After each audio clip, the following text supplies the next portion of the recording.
जय श्री राम, जय श्री राम, जय श्री राम। हेलो एवरीवन, तो आज के लेक्चर में हम स्टार्ट करेंगे डी ब्रोगली वेवलेंथ के न्यूमेरिकल्स। प्रीवियस लेक्चर के अंदर हमने डी ब्रोगली हाइपोथेसिस कंप्लीटली बहुत अच्छे से स्टडी कर ली थी और उसके कुछ बेसिक न्यूमेरिकल्स कर लिए थे जो बोर्ड्स एग्जाम के अंदर आते हैं, थोड़ा सा अच्छे न्यूमेरिकल किए थे। अब आज जो हम इस लेक्चर के अंदर न्यूमेरिकल करेंगे वो थोड़े एडवांस लेवल के करेंगे, मीन जो नीट में आ चुके हैं और जेई मेंस के अंदर आ चुके हैं। तो यहाँ पे हम आईआईटी और नीट वाले न्यूमेरिकल करने वाले। तो देखो, सबसे फर्स्ट क्वेश्चन सबसे इजी क्वेश्चन है आज का, और इसमें क्या दिया हुआ है कि एक अल्फा पार्टिकल है, वो अल्फा पार्टिकल मैग्नेटिक फील्ड के अंदर रिवॉल्व कर रहा है। मींस मैग्नेटिक फील्ड अप्लाई कर रखी थी, वहां पे एक अल्फा पार्टिकल आया और वो अल्फा पार्टिकल मैग्नेटिक फील्ड में जाते ही, जैसे यहाँ पे मैग्नेटिक फील्ड अप्लाई कर रखी है, ठीक है, ये मैग्नेटिक फील्ड है, चाहे क्रॉस से दिखा लो या डॉट से दिखा लो। क्रॉस या डॉट, ये इन दोनों में डिफरेंस क्या है, ये डायरेक्शन को शो करते हैं कि डॉट मतलब अंदर की तरफ है, क्रॉस बाहर की तरफ मैग्नेटिक फील्ड है, तो उससे कोई फर्क नहीं पड़ता, सिंपली लगा लो ये मैग्नेटिक फील्ड है। जैसे इसमें अल्फा पार्टिकल की एंट्री हुई तो अल्फा पार्टिकल सर्कल के अंदर रिवॉल्व करने लग जाएगा, ठीक है। तो कॉन्सेप्ट यहाँ पे ये है कि जैसे ही अल्फा पार्टिकल मैग्नेटिक फील्ड में एंटर किया तो वो अल्फा पार्टिकल सर्कल के अंदर रिवॉल्व करेगा और उस यहाँ पे मैग्नेटिक फील्ड की वैल्यू दे दी और जिस सर्कल में वो रिवॉल्व कर रहा है उसकी रेडियस की वैल्यू दे दी। तो अब बताओ, देखो अल्फा पार्टिकल है, मूव कर रहा है, मूविंग अल्फा पार्टिकल, और डी ब्रोगी हाइपोथेसिस क्या थी कि हर एक अल्फा जो भी पार्टिकल है जो मूव कर रहा है तो उसके साथ एक वेव एसोसिएटेड होती है जिसको बोलते हैं हम मैटर वेव या फिर डी ब्रोगी वेव।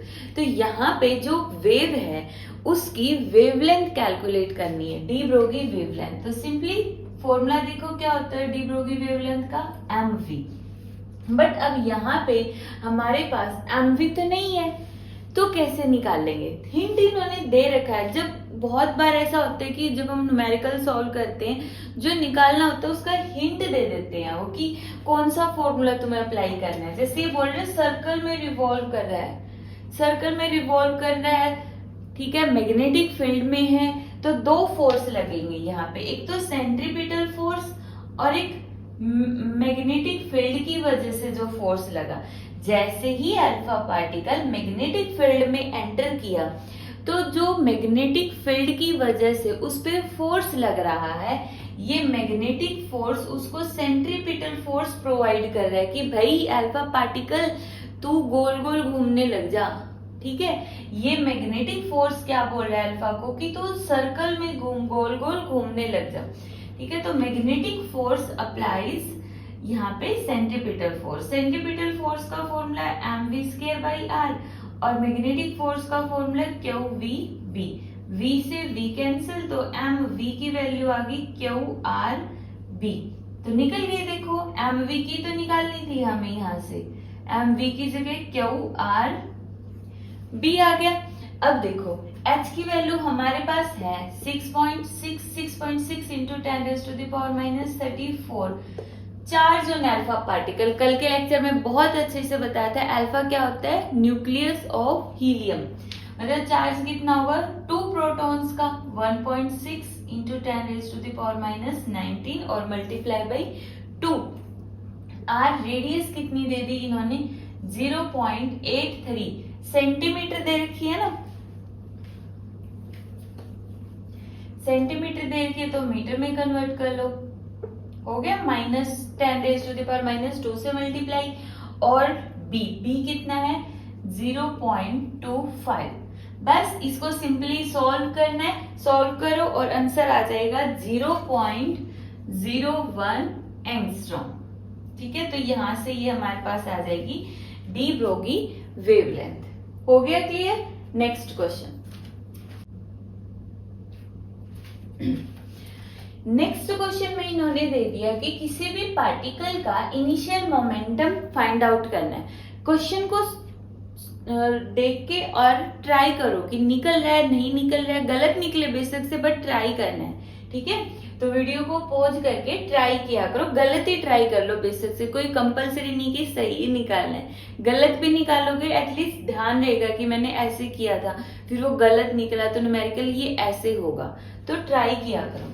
तो इनिशियल मोमेंटम निकालना है, चेंज इन मोमेंटम इन्होंने दे रखा है डेल्टा, पी की वैल्यू pm और वेवलेंथ चेंजेस बाय 0.50%। तो इनिशियल मोमेंटम बताओ, यहाँ पे जो डी ब्रोगी वेवलेंथ है उसमें चेंज बता रखा है। वेवलेंथ का फॉर्मूला क्या होता है, h डिवाइड बाई p। अब हमें mv नहीं रखना है, p का p ही रखना है। तो देखो फॉर्मूला क्या बनेगा यहाँ पे, p h divide by lambda लिख सकते हैं। ठीक है, शॉर्टकट भी है इसका, बट एक बार के लिए थोड़ा सा डिटेल में देखो कि वो शॉर्टकट आया कहाँ से। तो हम p का डिफरेंशिएशन करेंगे with respect to wavelength, dp by D lambda.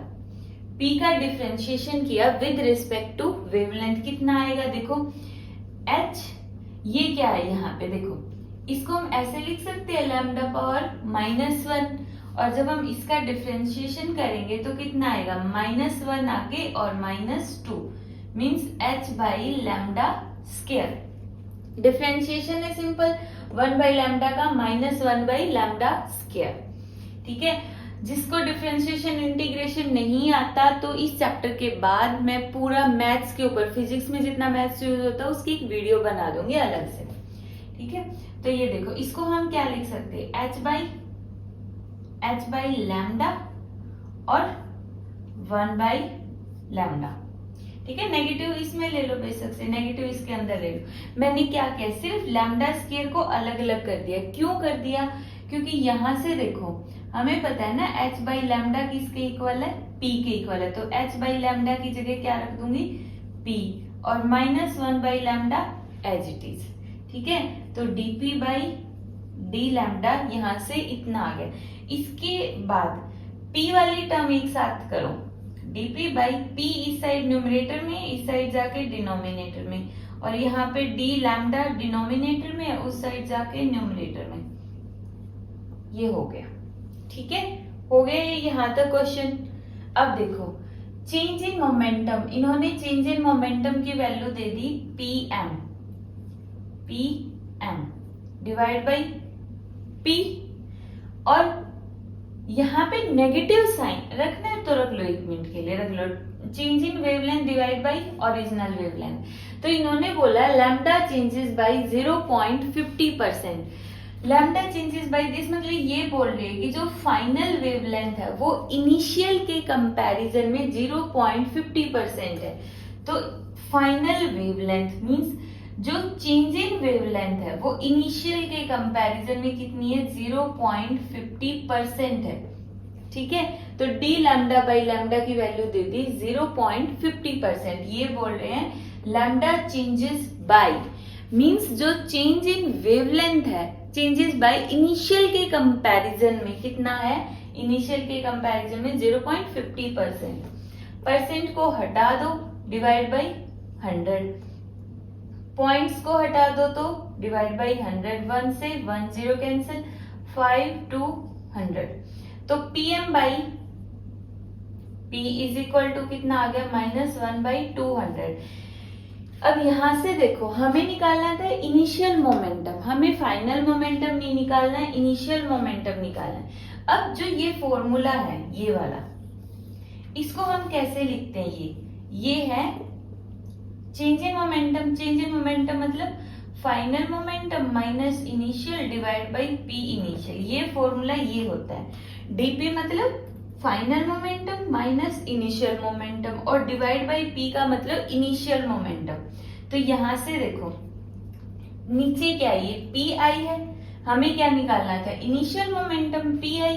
तो यहां से पी आई कितना बन जाएगा, P I is equal to -200 pm, P I is equal to -200 pm। अगर ऑप्शन के अंदर माइनस में है तो माइनस में लिख दो, प्लस में है तो इसका मोड ले लो, 200 pm। मोड हम इधर भी ले सकते हैं, यहाँ पे जब क्वेश्चन इधर क्या था ना, इधर ही मोड ले लोगे तो ये टर्म इधर ही पॉजिटिव हो जाएगी। तो वो डिपेंड करता है आंसर के अंदर नेगेटिव में आंसर दिया है या फिर इंक्रीज डिक्रीज में आंसर दिया है। ठीक है, अगर इंक्रीज डिक्रीज भी नहीं दिया, नेगेटिव भी नहीं दिया, तो मोड लेके नेगेटिव को फिनिश करो, बस सिंपल हो गया क्वेश्चन। इजी है सिंपली। अब इसको देखो, इसकी अगर तुम्हें ट्रिक के साथ सॉल्व करना है, ये पूरा डेरिवेशन नहीं करना है, ये पूरा डेरिवेशन यहां तक का, यहां से यहां तक का सिर्फ थोड़ा सा कॉन्सेप्ट क्लियर करवाने के लिए था। इसमें ऐसे एग्जाम में लिखने की जरूरत नहीं है। तो इसका शॉर्टकट देखो, शॉर्टकट एक्चुअल में शॉर्टकट होता नहीं है, बस लास्ट वाला फॉर्मूला लिख देते हैं बना के। जैसे देखो हमारे पास है क्या, P is equal to H by lambda. तो इसमें से करना क्या है, ध्यान से देखना। P को लिखोगे dP by P, H constant है फिर भी लिख लो dH बाई H। न्यूमरेटर वाली टर्म पॉजिटिव, डिनोमिनेटर वाली term negative, D lambda by lambda. Simply एक बार और समझा दूं, P को dP बाई P, H को dH बाई H, लैम्डा नीचे है तो नेगेटिव, लैम्डा को D lambda by lambda. For example अगर हमारे पास कोई भी टर्म है, कुछ भी टर्म है XYZ, इसी फॉर्मूले के अंदर है, मतलब डी ब्रोगी वेवलेंथ के न्यूमेरिकल्स के लिए अगर ये इस तरह से कोई टर्म है, जैसे कोई P की ही वैल्यू दे दी मोमेंटम की, H divide by under root twice of ME है। ठीक है, तो इसको कैसे लिखोगे, देखो dP by P, dH by H। अब डिनोमिनेटर वाली टर्म है तो नेगेटिव, 2 कांस्टेंट है इससे फर्क नहीं पड़ता, M dM by M, E minus में DE बाई E, बट अभी भी रहता है क्या, अंडर रूट। अंडर रूट क्या होता है, 1/2 पावर, 1/2 को आगे लिखो इनके, 1/2 जो पावर होगी वो आगे आ जाएगी। जैसे इस पूरे की पावर यहाँ पे 1/2 थी, तो इसलिए हमने 1/2 को इन सारी टर्म्स के आगे ऐसे लिख दिया। अगर इसकी पावर 2 होती तो यहाँ पे सिंपल 2 आ जाता। ठीक है, क्लियर हुआ। अब इसके ऊपर बेस नेक्स्ट न्यूमेरिकल होगा। अभी के लिए इसको देखो, आगे होगा सिंपली समझ में, P को dP बाई P, H को dH बाई H, और लैम्डा डिनोमिनेटर में है तो नेगेटिव, लैम्डा को d लैम्डा बाई लैम्डा। अब देखो यहां से H प्लैंक्स कांस्टेंट में तो कोई चेंज होगा नहीं, कांस्टेंट है तो 0। dP बाई P, dP की value PM divide by P। आगे का तो सॉल्व कर ही सकते हो, अगर यहाँ पे नेगेटिव में नहीं लेना है तो इसका मोड लिख दो, तो कितना आ जाएगा, डी लैम्डा बाई लैम्डा, जो कि किसके इक्वल है 0.50%। सॉल्व कर चुके हो इसके आगे। ठीक है, तो या तो डायरेक्ट यहाँ से कर दो, और समझने के लिए ये फॉर्मूला आया कहाँ से, ये जो शॉर्टकट है कहाँ से आया है, ये डिफरेंशिएशन करके निकाल सकते हो। सेकंड मेथड लोग की हेल्प से निकाल सकते हो। लोगरिथम में सॉल्व नहीं करते, लोग x बाई वाई को कैसे करोगे, लोग x माइनस लोग y ऐसे करते हैं ना, तो लोगरिथम की हेल्प से भी ये शॉर्टकट बन सकता है। हमने डिफरेंशिएशन से कर लिया। ठीक है, नेक्स्ट न्यूमेरिकल देखो। अभी जो हमने सेकंड क्वेश्चन किया था वो क्वेश्चन आया हुआ था नीट के 2014 वाले एग्जाम में। ठीक है, तो नीट वाला क्वेश्चन था वो। अब यहाँ पे ये क्वेश्चन भी ऐसा है, ये भी नीट के एग्जाम में आया हुआ क्वेश्चन है, 2014 में नहीं आया था, किसी और साल में आया था। तो देखो इस बार इन्होंने दिया है कि kinetic energy of A particle increased by 2%, find percentage change in wavelength. तो मैं इसके दोनों मेथड से करवाऊंगी, शॉर्टकट से भी और वैसे भी।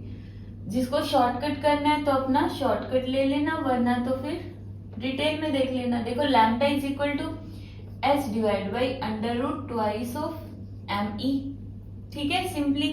तो देखो अब मैं यहाँ पे इसको बता देती हूँ कि शॉर्टकट आया कैसे है। यहाँ से तो D lambda by lambda is equal to D H by H.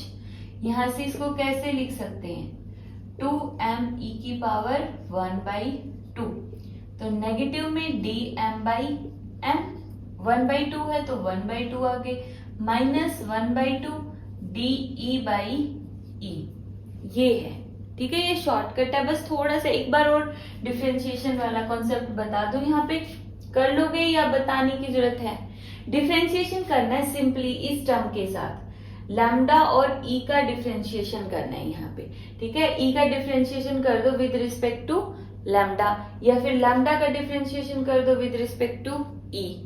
कर लोगे, आई थिंक कर लेना, ठीक है, वरना मैं सॉल्व करके यहाँ पे पिक डाल दूंगी, फोटो डाल दूंगी, देख लेना वहां से, वीडियो ज्यादा लंबी हो जाएगी वरना। तो देखो अब यहाँ से dh by H 0, dm by M 0, क्यों? क्योंकि ना तो मास में चेंज हो रहा है ना प्लैंक्स कांस्टेंट में चेंज हो रहा है, इसलिए इन दोनों की वैल्यू कितनी हो गई? 0।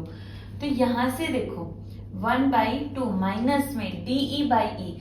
अब जो इसका आंसर है ना वो नेगेटिव में दिया हुआ है ऑप्शन के अंदर, तो इसलिए हम नेगेटिव को मोड की हेल्प से पॉजिटिव नहीं करेंगे, एज इट इज रखेंगे।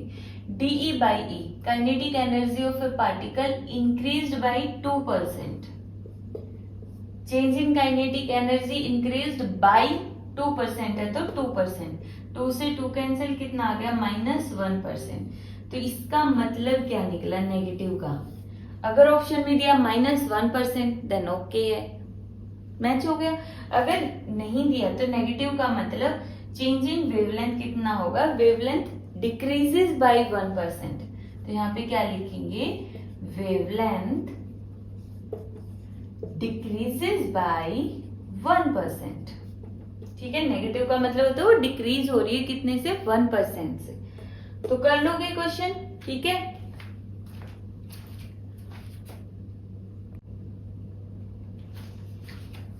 देखो नेक्स्ट क्वेश्चन के अंदर इन्होंने बोल रखा है कि हम एक फोटोन है वो कहां से निकल रहा है? एक न्यूक्लियस से।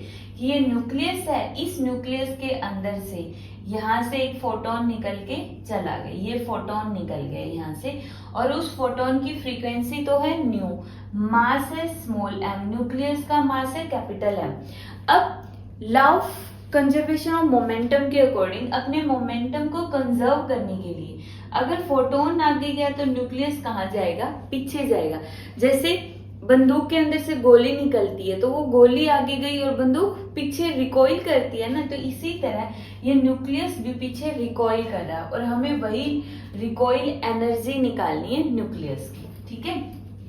तो देखो सबसे पहले तो यहाँ पे रिकॉइल एनर्जी कितनी होगी? न्यूक्लियस पीछे गया, मूवमेंट आई है, उसमें मोशन आई है। जब किसी भी पार्टिकल में मोशन आ रही है मतलब वो मूव कर रहा है तो उसके पास होती है काइनेटिक एनर्जी। तो रिकॉइल एनर्जी कितनी होगी न्यूक्लियस की? उसकी काइनेटिक एनर्जी ½ mv²। v कौन सा? रिकॉइल वाला, ठीक है। v कौन सा होगा? रिकॉइल वाला होगा। अब यहां से देखो किसके इक्वल आएगी? यहाँ से ये क्या हमें पता है? इसको सॉल्व कर लो मोमेंटम की टर्म में, क्योंकि यहाँ पे हमें law of conservation of momentum लगाना पड़ेगा। जब भी कोई ऐसा क्वेश्चन आ जाए ना कि एक ऑब्जेक्ट उसमें से निकल के आगे जा रहा है और दूसरा रिकॉइल कर रहा है, वहां पे एक तो एनर्जी का कंजर्वेशन लगा सकते हो, दूसरा मोमेंटम का कंजर्वेशन लगा सकते हो। तो दोनों में से ये लगेगा ही लगेगा, जो भी तुम्हें निकालना उसके अकॉर्डिंग देखना पड़ेगा। तो यहाँ से देखो पहले mv² रिकॉइल डिवाइड बाई 2। क्या मैं m से मल्टीप्लाई और m से डिवाइड कर सकती हूँ? m से ऊपर मल्टीप्लाई किया, m से डिवाइड किया, कोई फर्क आया? नहीं। क्यों किया ऐसा? अभी पता चल जाएगा। तो m से ऊपर मल्टीप्लाई, m से नीचे डिवाइड, mv रिकॉइल।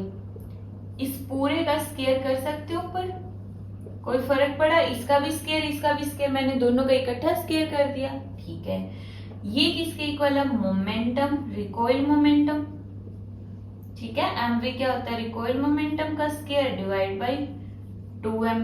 ये है काइनेटिक एनर्जी रिकॉइल, न्यूक्लियस की काइनेटिक एनर्जी आ गई ना इतनी। बट अब जो हमारा आंसर है वो ये नहीं दिया हुआ है। अगर ये दिया होता तो कोई प्रॉब्लम ही नहीं थी, हम इसको ऐसे लिख के छोड़ देते। बट जो आंसर है किसी और टर्म में दिया हुआ है तो इसको सॉल्व करो। P निकालना है। P क्या होता है? मोमेंटम होता है। मोमेंटम कैसे निकलेगा? Law of conservation of momentum लगाते इस सिचुएशन पे। देखो law of conservation of momentum, law of conservation of momentum LOC का एक और मीनिंग होता है line of control. Line of control जो बॉर्डर वाली लाइन होती है ना, line of control. Law of conservation है हमारे लिए, तो ये law of conservation of momentum. उसके अकॉर्डिंग क्या होता है, initial momentum is equal to final momentum. Initial momentum क्या था, आराम से फोटोन न्यूक्लियस के अंदर था, आराम से रेस्ट कर रहे थे, तो इनिशियल मोमेंटम 0। फाइनल मोमेंटम कितना होगा, फाइनल मोमेंटम दोनों का होगा, momentum recoil momentum of nucleus plus momentum of photon, दोनों का मोमेंटम होगा ना। अब जो रिकॉइल मोमेंटम है वो किसके इक्वल होगा, नेगेटिव ऑफ फोटोन के मोमेंटम के, ठीक है। अब फोटोन का मोमेंटम कितना होगा, फोटोन का मोमेंटम हमें पता है कि अगर फ्रीक्वेंसी न्यू है तो किसके इक्वल होगा, एच न्यू बाई सी। कहाँ से आया, वैसे तो बताना नहीं चाहिए क्योंकि थ्योरी में हम ऑलरेडी पढ़ चुके, बट फिर भी देख लो, कोई बात नहीं। यहाँ पे सोल्व कर दूं, देखो मोमेंटम का फॉर्मूला होता है mass into speed. Mass into speed होगा ना, मास इंटू वेलोसिटी बोल लो। मास किसके इक्वल होता है, मास के लिए हम सॉल्व करेंगे, इधर सॉल्व कर लो। एक तो एनर्जी होती है एच न्यू और एक होती है एनर्जी एम सी स्क्वायर, तो यहाँ से H nu is equal to M C square और m की वैल्यू आ जाएगी H nu by C square, ठीक है, पढ़ चुके हैं हम थ्योरी के अंदर। तो मास की जगह वैल्यू पुट कर दो H nu by C square और वेलोसिटी फोटोन की स्पीड c है तो c से c, मोमेंटम आ गया एच न्यू बाई सी, ठीक है। ये तो फोटोन का मोमेंटम है। रिकॉइल मोमेंटम ऑफ न्यूक्लियस कितना होगा, नेगेटिव ऑफ दिस टर्म, तो ये नेगेटिव में चला गया। अगर ये नेगेटिव में गया तो इधर पुट कर दो, recoil momentum of nucleus H nu by C का whole square divide by twice of M, ठीक है, किसके इक्वल आया, H square nu square divide by twice of M C square, और ये आ गया हमारे पास आंसर। कर लोगे इस क्वेश्चन को, सिंपल है। रिकॉइल मोमेंटम बताना था और रिकॉइल एनर्जी बतानी थी, रिकॉइल मोमेंटम निकाल के सिंपली सॉल्व कर दो, ठीक है। नेक्स्ट क्वेश्चन,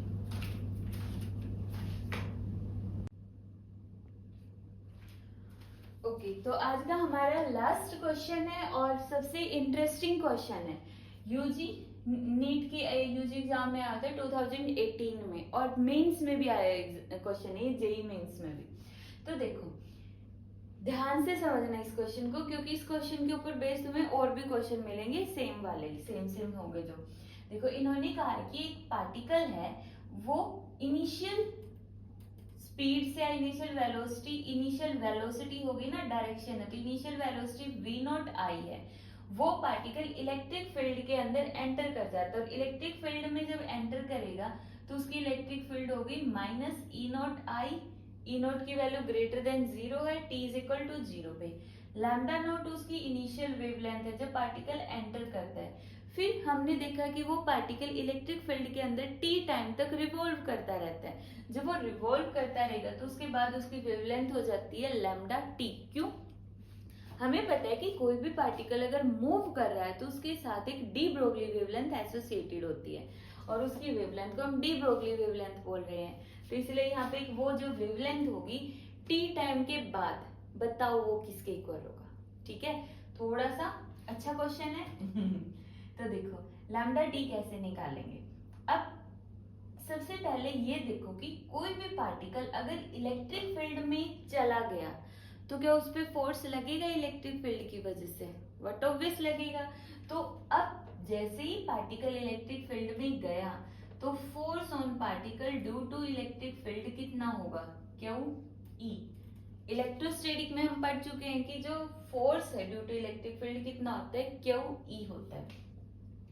चार्ज ई, इलेक्ट्रॉन या जो भी पार्टिकल उस पर चार्ज रख लो, कोई भी क्यू का क्यू भी रख सकते हो, वो डिपेंड करता है जो आंसर में दिया हो। इसको हम क्यू ही रख लेते हैं वरना तुम कंफ्यूज हो जाओगे।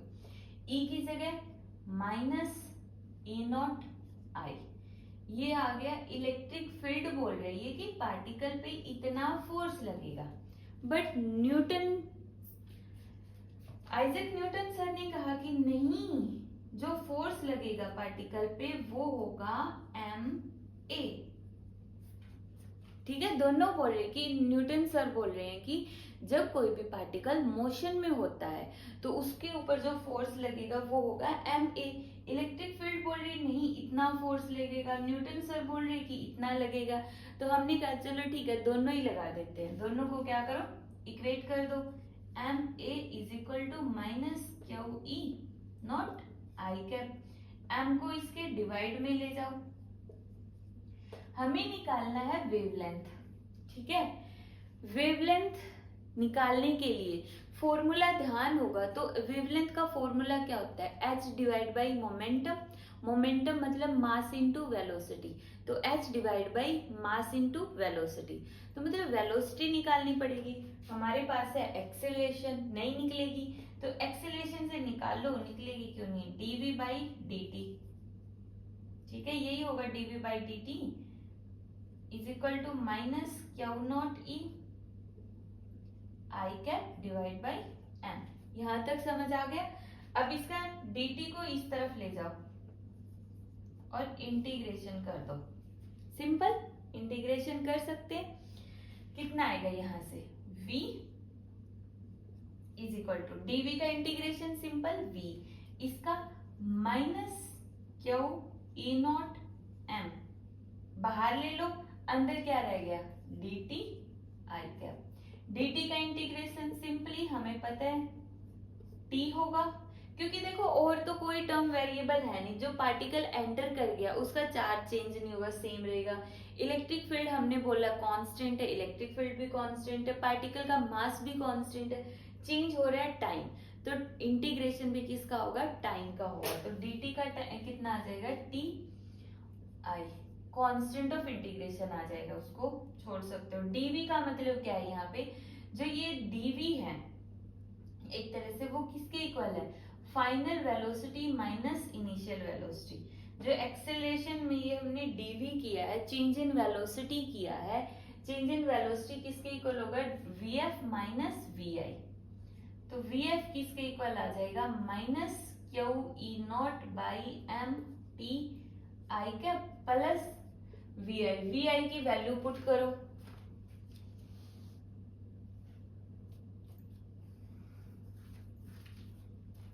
vi की वैल्यू कितनी होगी minus Q E not by M T I cap plus vi की v नॉट आई कैप।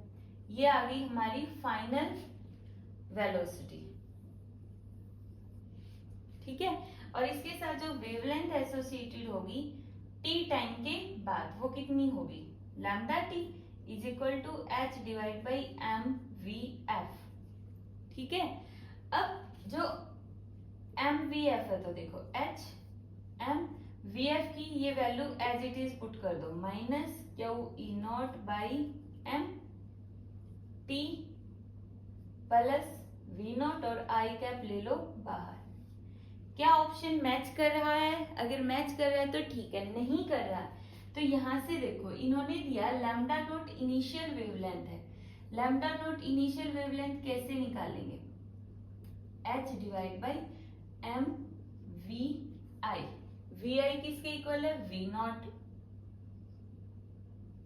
आई, यही है ना इनिशियल वेवलेंथ, निकाल सकते हैं। तो यहां से h की वैल्यू निकाल दो, m v not lambda naught I cap put कर दो h की जगह, m v not lambda naught I cap, m से m कैंसिल, आई कैप से आई कैप कैंसिल और v not lambda naught divide by this term.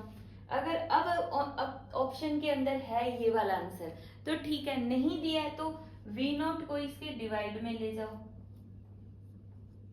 तो यहां पे आ गया 1 और हमारा क्वेश्चन हो गया सॉल्व। ठीक है, सिंपली हमने एक्सेलरेशन ले लिया, एक्सेलरेशन क्या होगा change in velocity divide by time. तो चेंज इन वेलोसिटी का मतलब क्या होगा final velocity minus initial velocity, और यहां से आ गया हमारे पास dt का इंटीग्रेशन टाइम पीरियड। ठीक है, यहाँ पे ये सोचो ना vf माइनस vi क्या, dv बाई dv का इंटीग्रेशन है ना, तो हमने लिमिट अप्लाई कर रखी है, dv को सॉल्व किया तो v आ गया, v की लिमिट क्या है, v initial to v final, तो वहां से हमने पुट कर दिया। कर लोगे सॉल्व इसको, ठीक है। तो इसके ऊपर बेस्ड और भी क्वेश्चंस मिलेंगे, तो क्वेश्चंस की प्रैक्टिस करते रहना।